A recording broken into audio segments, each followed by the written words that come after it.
Dito mga boss, hindi ko palalakayin ang gastos nyo. Kung ano lang problema ng motor nyo, yun lang ang gagawin ko.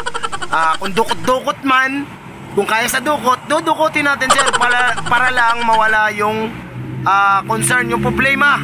Yung mga sir, magandang hapon po sa inyong lahat. Ayan, medyo wala tayong customer. Merong isang dumayo sa atin. Bossing, taga saan kayo bossing? Maringo kay bossing. Ano bang nangyari? Ba't ka ngayon lang dumating? Naligaw ako, napalampas yata. Nakalampas ka. Ngayon tumawag si Idol para makontak tayo at dumating na nga si boss. Ayan.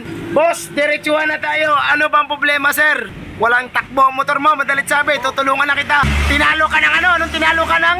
E-bike. Tinalo ka ng e-bike. Inubertikan ako. Inubertikan ka. Ayan si sir. Matagal na siyang nanonood sa atin. Ngayon dumating na si sir. Galing Marinduque. Ganito mga boss kasimple. Ito makina ni boss. Paandarin ko ha. Ang natakbo nung kay sir.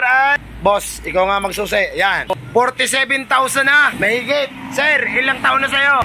8 years na. Una pala tong labas na rider rep. Ganito mga sir, ang gagawin. Dahil ang engine ni boss, ito ang start mo nga boss. Para lang paparinig lang natin sa customer. Ayan ang makina ni sir, napakaganda pa, tahimik, maganda mag-response, walang problema. So ganito mga boss, ang nilapit lang ni sir, wala nang hatak. Sinisiba ka na ng e-bike sir, ano madalit sabi, ano bossing?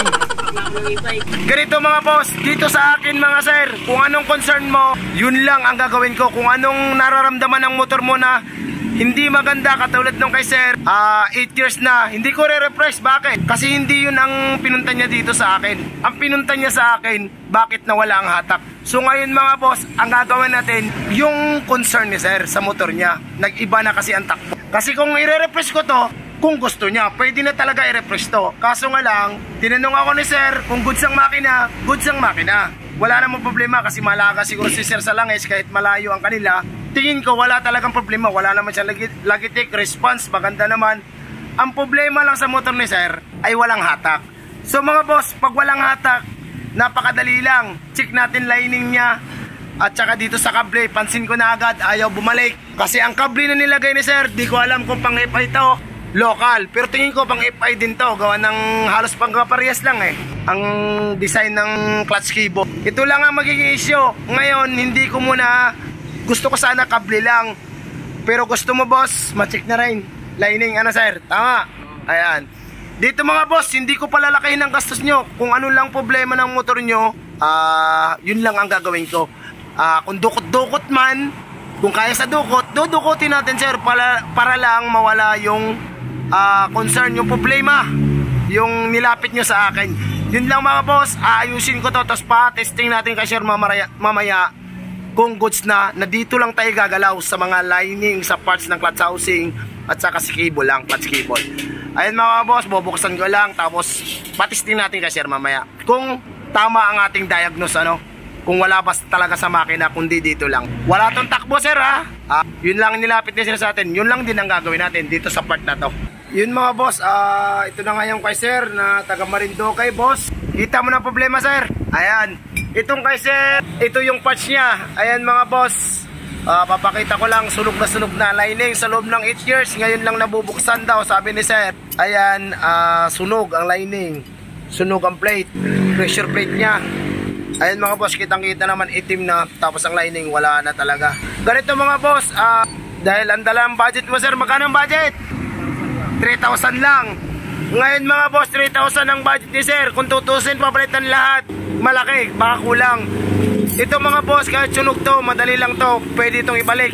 Lilihain lang natin to ng pino. Tapos about naman dito sa ano niya, sa clutch hub niya, ato bearing type kasi itong meron kami dito pang carb type. Problema ay hindi pwede, gawa na magkaiba.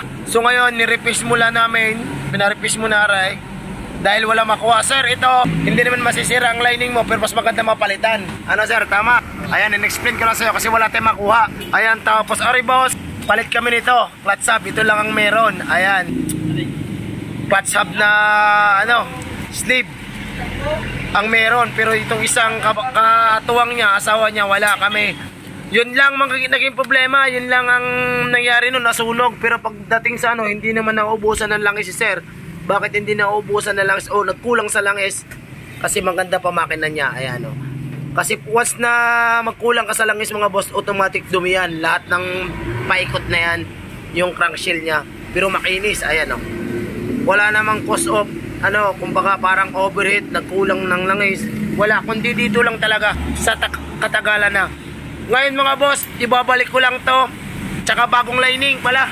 Ayan boss, tsaka siyempre SGP na lining. Papalitan na natin ng bago kasi nga sunog na yon. Ang pinapalitan ko talaga nito, lining lang, tsaka ito. Kasi itong plate, babalik ko muna, tsaka itong isa, clutch hub nya. Tapos tetestingin ni sir kung okay na. Kung ito nga naging problema, Yun mga boss, tetestingin na ni Idol ang ating gawa kung tama. Boss, sabihin mo ang totoo, hoy, tropa. Sasabihin mo ang totoo pagka may pangit pa rin, ha. Huwag ka mandaya, papapahiya tayo sa customer niyan. Biritin mo agad. Ngayon, bakante, traffic, dali. Nagmamadali si Idol, habang traffic pa, wala pang nadaan sa lane niya. Yo, nakamot na, tropa.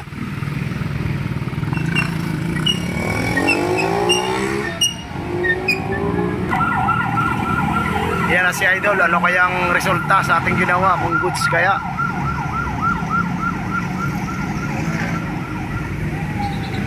Galing Marinduque pa yan si boss. Shoutout sa mga taga Marinduque dyan, mga followers ko dyan. Ayan, ito kababayan nyo. Anong balita sir? Tatalunin ka pa kaya ng yan, e-bike yan? Ayos na. Ayan, yun lang mga kalaog. Ayos na daw motor ni sir. Kasi ang ginawa natin yung concern lang niya, yung walang hatak. Ayan, lining lang ito, clutch hub, langis, cable, palitan ng cable. Kulang talaga mga bossing ang budget na 3,000 ni sir kasi may langis pa, gasket pa, sira din ng gasket. Ayan mga gasket niya, inaabot lang lahat ng 3-4 boss. Add ka pa ng 400 pesos kasi hindi kayang patamaan talaga. Bumawas na tayo sa libor. Ayan mga boss, precious sa lining namin, mataas kasi ang kuha. Ayan, 1.9. Yun mga boss, anong masasabi mo sir? Hindi naman mali ang pinuntahan mo? Okay. Ayos. Ayan, yun lang mga boss. Pwede ka sumubok. Pag hindi gusto, pwede kang lumipat sa iba. Maraming salamat.